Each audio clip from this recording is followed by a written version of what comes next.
Vamos conversar hoje sobre os gastos que o indivíduo que quer competir no fisiculturismo eventualmente vai ter, né? A gente vai ponderar aqui algumas coisas também do ponto de vista médico, né? Afinal, eu sou médico, trabalho nessa área e acompanho atletas e indivíduos que fazem uso de esteroide anabolizante pensando não em querer fazer uma apologia ao uso, jamais, mas tratar esse indivíduo, em colocar dentro do consultório e oferecer o melhor tipo de acompanhamento, tá bom? Como é que eu vou fazer isso daqui? Eu vou reagir, tá bom, ao que o William Martins, atleta de fisiculturismo profissional da categoria Open, a mais pesada, fala, né, sobre os gastos dele. Inclusive, sugiro conhecer o canal do William, né? Tem um conteúdo bacana. É um atleta, né, formidável aqui no Brasil. É um dos futuros que a gente tem aqui para potencialmente vencer o Mister Olímpia. Então, assim, sugiro fortemente assistir o canal dele, acompanhar ele, que também tem um conteúdo bem interessante por lá, tá bom? Então a gente vai ver quanto é que ele gasta, vamos fazer algumas ponderações e falar assim, também sobre alguns outros gastos que o indivíduo pode ter do ponto de vista de tentar manter ou tentar reduzir os danos da saúde, tá bom? Chad Nichols, R$ 5.000 por mês. Então ele está comentando aqui, inicialmente, o quanto é que ele gasta de cada coisa. Já botei aqui no ponto. Chad Nichols é o coach do William Martins, tá? Então, o gasto que tem nesse coach é de R$ 5.000 por mês. Sim, não é um negócio barato, não. E assim, a gente tem que ponderar. Coach, cara, é o cara que vai preparar o atleta, né? E aí a gente tem que ter algumas ponderações. Geralmente, o coach vai fazer a parte de alimentação, uma desidratação, estratégia. E geralmente esses coaches também fazem a parte de hormônios, tá bom? E aí, cara, você vai pensar, então ele não precisa do médico? Logicamente que ele precisa. O médico, cara, vai entrar dentro do contexto de cuidado da saúde desse paciente. Então, se a gente está falando de um cara que é um atleta profissional, ele vai estar usando doses bem altas de hormônios, doses, assim, que são bem fora da realidade para a maioria das pessoas. E ele acaba entrando em agravos de saúde que a maioria das pessoas às vezes não vai ter. Então, ele vai ter um excesso de prejuízos para o organismo dele. Logicamente, se a gente está falando de um atleta profissional e que ele está vivo, com essa idade competitiva, provavelmente o corpo dele às vezes é mais resistente a certos tipos de efeitos colaterais, mas isso não significa que não estão acontecendo. Quando o cara não é tão resistente, em pouco tempo o cara já começa a ter muitos agravos de saúde. Logicamente que ele também é um cara jovem, né? A gente tem que ter cuidado com isso. Tem alguns atletas que passam do ponto, não presta atenção nisso e eventualmente, né, chegam a ter problemas de saúde grave e alguns até falecem de forma precoce, justamente porque não tomaram conta desse tipo de situação. Então, assim, o cara tem um coach dele, beleza, né? Tem um coach dele.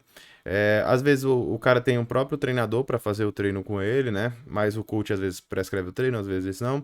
Mas enfim, geralmente o coach faz essa parte de hormônios. E a gente tem que ter uma noção que, às vezes, cara, o coach quer que o cara tenha um resultado. E às vezes ele não tem uma base muito forte de medicina, não, né? Ele vai ter muito mais uma base de resultado dentro do fisiculturismo, do que é que funciona, do que é que não funciona.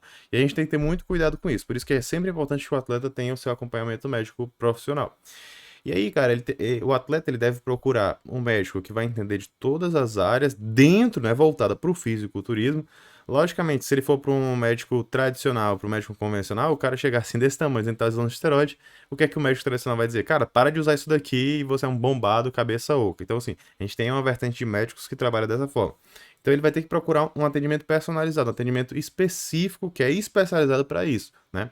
E não são tantos que vão ter aqui no Brasil, né? Até porque dentro de quem se propõe a trabalhar nessa área, é uma minoria que entende atleta e às vezes é uma minoria que realmente conhece o esporte e que não é charlatã, né? Vamos ser sinceros. Tem uma galera que trabalha com coisas que não tem muito fundamento. E a gente não vai botar num atleta desse, por exemplo, um protocolo de vitaminas injetáveis sem sentido, entendeu? Não tem muito. O cara vai ficar puto com você se você fizer esse tipo de coisa. Mas enfim. Cara, ó, então, assim, ele vai ter que procurar um médico, e esse médico, cara, ele vai tentar reorganizar tudo. Então, ele vai pedir exame de basicamente tudo, né, para poder avaliar a saúde desse atleta, né, laboratorial de imagem, né, ver também a questão da fertilidade, por mais que ele seja atleta, ele quer também ter filhos, sei lá, quer ter uma família. Então, a pessoa, por mais que seja atleta, ele também quer ter alguma coisa de vida, né? Muitas vezes a vida do cara é o fisiculturismo, mas é de forma provisória. É mesmo que o jogador de futebol. Ele vai viver ali do esporte, vai acabar sacrificando mais a saúde, mas depois ele vai ter a vida dele, quando ele se aposentar, eventualmente. Ou até durante o percurso também ele quer ter algum tipo de qualidade de vida. E aí, cara, além de um médico que seja qualificado, né, que também vai ser um gasto, né, não existe, existe médico qualificado de plano de saúde? Cara, não tem, né, não tem, né, nenhum médico dessa área vai atender plano de saúde. É, pode ser que ele queira ir para um médico, vamos para um médico do plano de saúde só para pedir os exames. Beleza, mas quem é que vai interpretar e quem é que vai intervir nesses exames? É o teu coach? Cara, ele não vai saber fazer isso, né? Mas enfim, né, ele já vai ter esse gasto também com o médico, então é outra coisa que ele vai ter. Tem plano de saúde? Porque vai precisar. Cara, atleta tem que ter plano de saúde, porque ele vai fazer muitos exames, tá bom? E assim, cara, atleta, várias complicações podem surgir, né? Desde problemas, no fígado, problemas ali no. Até do ponto de vista de saúde mental, do ponto de vista de coração. Pode ter problemas nos mais diversos órgãos e sistemas. E aí, cara, se esse cara não tem plano de saúde, como é que ele vai fazer para poder fazer os exames e, por exemplo, ter um atendimento de emergência caso seja necessário, né? Às vezes o cara se lesiona, né? Não tem nada a ver com esteroide, ou até pode ter a ver de forma indireta, porque ganhou muita força e não teve adaptação tendínea. E aí, né? Tem que ter plano de saúde. Se não tiver plano de saúde, cara, esse gasto vai multiplicar assim de forma absurda se o cara for consciente, né? E de querer fazer os exames. Então, assim, vai ter o gasto do plano de saúde também, vai ter o plano de saúde completo, né? Vai ter o gasto do médico e também, né, para eventuais especialistas de algumas áreas. A ideia, cara, é que esse médico ele seja resolutivo na maior parte dos casos. Mas assim, pelo menos um atleta profissional, cara, ele tem que ter no mínimo, um cardiologista esportivo, tá? Ele tem que ter no mínimo um cardiologista esportivo. Por quê? Porque o cardiologista esportivo não é o cardiologista convencional. Ele vai fazer, né, o exame, principalmente o ecocardiograma com strain, que vai avaliar alterações precoces no coração. Gabriel, o ecocardiograma convencional, ele não serve? Cara, para o atleta de fisiculturismo, geralmente ele não vai servir. Porque esse ecocardiograma convencional, ele vai ver alterações mais tardias, onde o coração já tem algum comprometimento, por exemplo, de fração de ejeção. No atleta, né, o indivíduo recreativo, o coração ele vai ter pequenas alterações ali, que em um primeiro momento a gente consegue reverter com o uso de medicamentos, logicamente suspendendo os esteroides anabolizantes, né? E aí, em outros momentos mais avançados, a gente ainda consegue utilizar medicamento para tentar barrar a progressão e aliviar sintomas, tá bom? Aliviar sintomas. A grande questão, cara, é que se a gente tá falando de um atleta profissional do tamanho do William, cara, por mais que a gente às vezes trate o coração dele com o uso de medicamentos, o cardiologista esportivo, né, principalmente, se ele não para o uso de medicamentos, ele não vai parar porque ele é um atleta profissional, né, ele vai acabar tendo uma progressão do quadro. Então a gente vai acabar remediando para tentar evitar que esse quadro progrida tão rápido. Agora, se fosse, por exemplo, um cara que usasse uma dose muito menor, e a gente conseguisse reduzir essa dose dele e às vezes ainda ficar suprafisiológico, às vezes a gente conseguiria resolver, mesmo no supra mais baixo, e evitar uma progressão tão exacerbada. Mas assim, depende muito do caso. A grande questão, tem que ter o cardiologista esportivo, vai ter que ser particular, e o exame também é particular, não é um exame tão barato, tá? Então, pelo menos isso daí. Os outros exames cardiológicos consegue fazer pelo plano, os outros exames também. Às vezes também é importante fazer um ergo espirométrico, né, para ver também limiar ventilatório, mas aí é uma coisa a mais que o cara vai ter que fazer. Também para ver a parte do ergométrico dentro do ergo espirométrico, ver também como é que tá a variação de frequência cardíaca, PA, se tem algum tipo de arritmia sob esforço. Isso daí é importante para a saúde do atleta. Então, é importante. E às vezes, cara, o cara também vai precisar, né, de um terapeuta. Um atleta profissional desse, cara, ele tá sob um desgaste emocional muito grande, né? Então é outro gasto que ele vai ter ali, um psicoterapeuta vai ser interessante. Às vezes um psiquiatra, né? Mas geralmente um terapeuta ali voltado para o esporte, não um terapeuta convencional, tá bom? Porque ele tem que entender as demandas do atleta, principalmente do fisiculturismo, que é um esporte de alto desempenho. Tem alguns coaches que fazem meio que esse papel, né? Porque o cara tá ali perto, porque o cara é muito dentro disso daí, ele trabalha muito essa parte de mindset do atleta, isso é uma coisa importante. Mas logicamente que sempre o profissional mais adequado é que tenha é que seja um terapeuta. Então, assim, além do coach, por exemplo, se o cara faz isso também, ter um terapeuta é interessante. Então, tô falando de um ponto de vista, assim, pro cara ter uma longevidade no esporte. Geralmente, cara, esses caras que são patrocinados por empresas grandes, né? Que tem canais, tem boa visibilidade.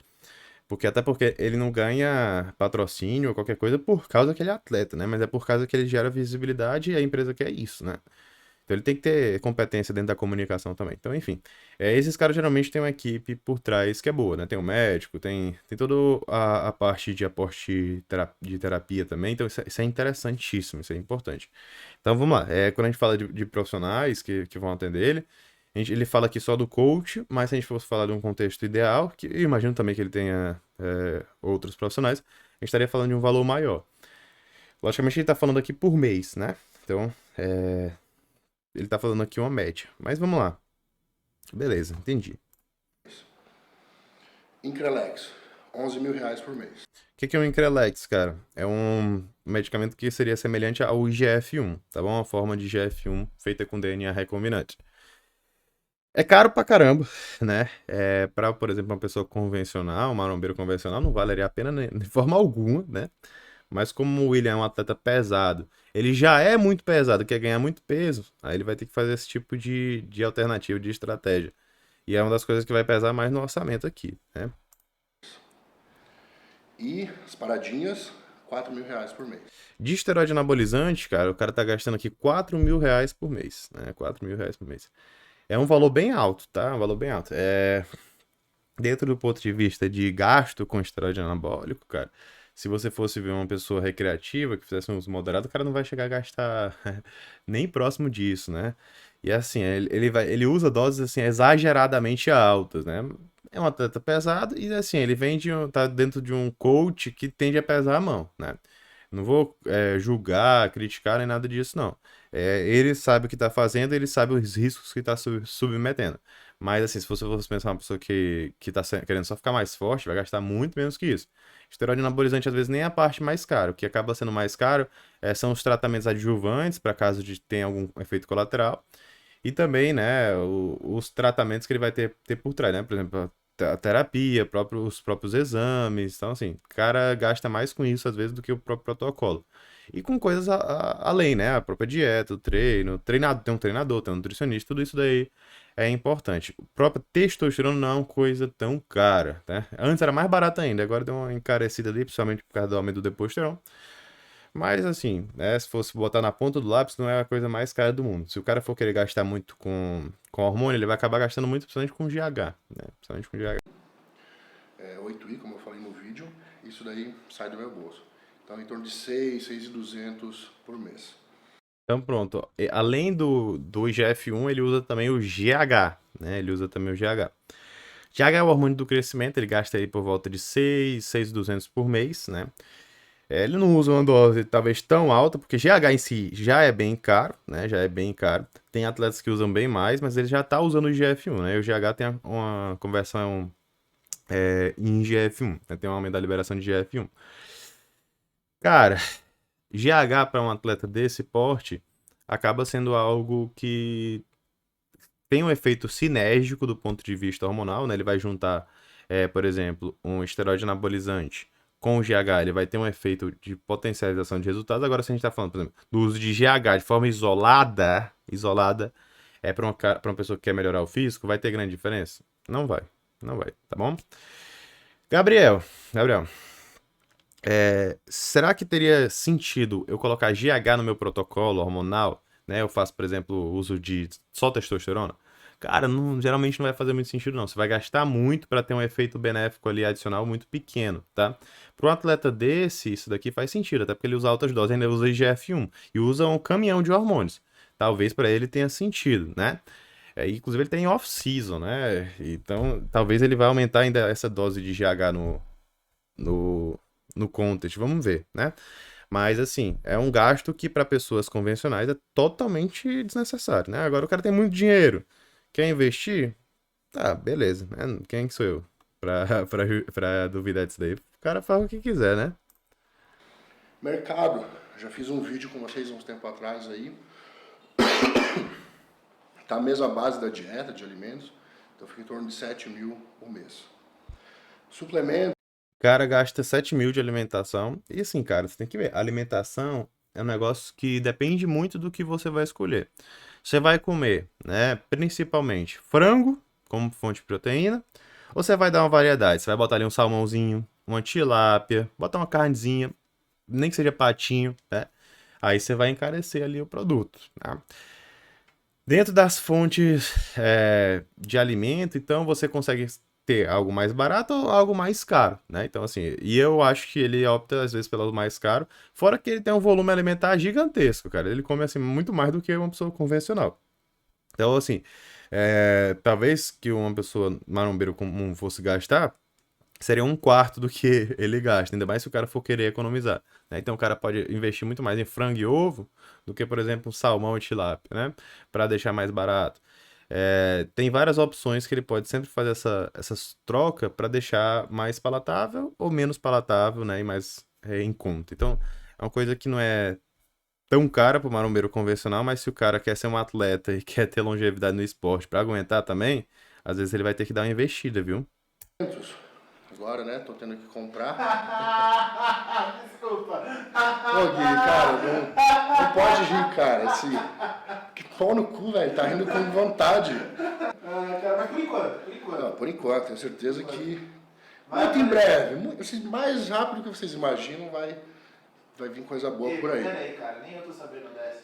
Não é pra saber mesmo, cara. Fala, da mãe. Isso é segredo. R$ 4.000. Isso assim, tá esse valor mais alto por conta do Vitargo, né? Que eu tô usando que é um pouquinho mais caro. Todos os aminoácidos, né? Pronto, ele gasta também R$ 4.000 em suplementação. É, beleza, né? Provavelmente ele tem um gasto muito acima do convencional, tá bom? Não é a maioria dos atletas que gasta isso tudo de suplementação. Então, o que que a gente tem aqui? A gente tem um cara que está gastando com o treinador dele, mas se a gente fosse pensar do ponto de vista mais prático, teriam outros profissionais auxiliando também. E, por exemplo, a gente tá falando de um atleta pesado desse, cara, ele vai ter que ter um fisioterapeuta, tá? Ele vai ter que corrigir vários desvios posturais, ele vai ter que fazer liberação miofacial. E tudo isso daí vai ser importante para ele não ter lesão no futuro, para ele conseguir fazer amplitude de movimento completa. Então ele vai precisar treinar mobilidade. Então ele vai ter que ter um outro profissional aí. E assim, dentro da parte profissional, ele botou só o treinador dele, só o coach, tá? Mas ele, um atleta profissional, que provavelmente ele também tem, iria estar gastando, provavelmente ele tem algum patrocínio, não sei, com outros profissionais auxiliares. Então, assim, é um esporte caro, cara. Você vai gastar só com o teu treinador um valor bem caro. Fora outros profissionais se você quer ter longevidade no esporte. Ah, quero fazer tudo por conta? Cara, você vai acabar se lesionando, você vai acabar tendo problema de saúde grave. E não quer fazer exame? Aí você vai estourar todinho, cara. Pode ter certeza. Aí ele gasta com Increlex, é uma coisa que talvez só para um cara profissional pesado vai valer a pena. Então, se você não é, não iria estar gastando com isso, mas ele já iria ter outro gasto bem grande aqui. GH, cara, se é um atleta profissional, somente em contas, beleza, daria para utilizar. Em off, não necessariamente, mas tem muito que gosta, né? E se tem condição, beleza. É um que encarece aí o protocolo. Os hormônios, né? São caros, mas assim, o tratamento de saúde para cuidar dos efeitos colaterais, né? Com os potenciais, como se fosse medicamentos que controlam os efeitos adversos, acaba sendo mais caro ainda, dependendo do caso, dependendo do volume de droga que o cara vai estar utilizando. Então tem que contar o gasto associado também. Então ele está contando aqui só os hormônios, mas assim, se fosse pensar do ponto de vista prático, ele vai estar gastando mais ainda. E suplementação é uma coisa que ele gasta bastante, né? Não precisaria para a maioria das pessoas. Não sei o que é que ele usa exatamente, mas enfim, né? Também não é uma coisa que vai ficar tão barato se o cara é um atleta de ponta. Às vezes ele vai gastar um pouquinho mais aqui também, né? Porque às vezes ele também está considerando dentro dessa suplementação alguns manipulados que podem estar, inclusive, influenciando dentro do contexto de controle de efeitos colaterais, beleza?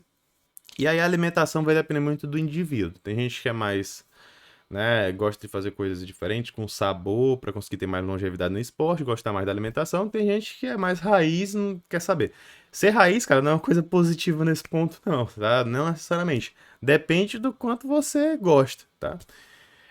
Da sua alimentação. Não vale a pena você viver se sacrificando para isso, tá? Tudo que você puder para tornar seu caminho menos ruim, menos desgastante, eu vejo como uma coisa positiva, tá? Então vai depender também do seu capital financeiro. Se você sonha em ser atleta, é uma coisa muito importante para você, e você não tem tanto dinheiro, beleza, vai ter que partir pelo tem menos dinheiro, o que tem menos investimento. Agora, cara, o que é que eu quero dizer? Cara, você vai gastar muito como atleta, se for ser.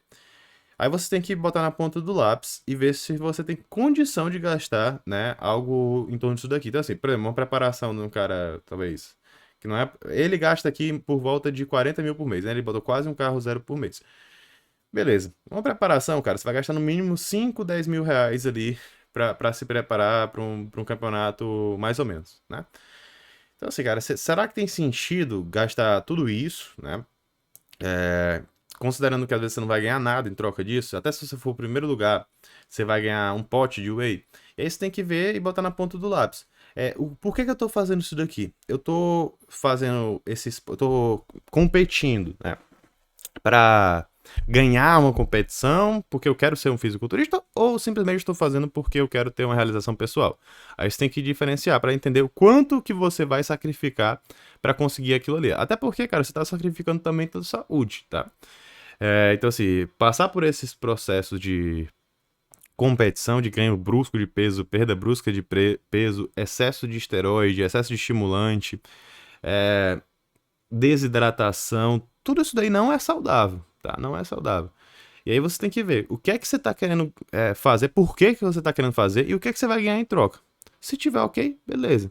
Se você achar e ponderar que está excedendo o que você pode entregar, cara, não é vergonha nenhuma ser um marombeiro, viver ali crescendo aos poucos, evoluindo aos poucos e tendo sua vida por fora, né? Você consegue ter um físico muito bacana, muito acima da média, sem precisar competir se você não quer.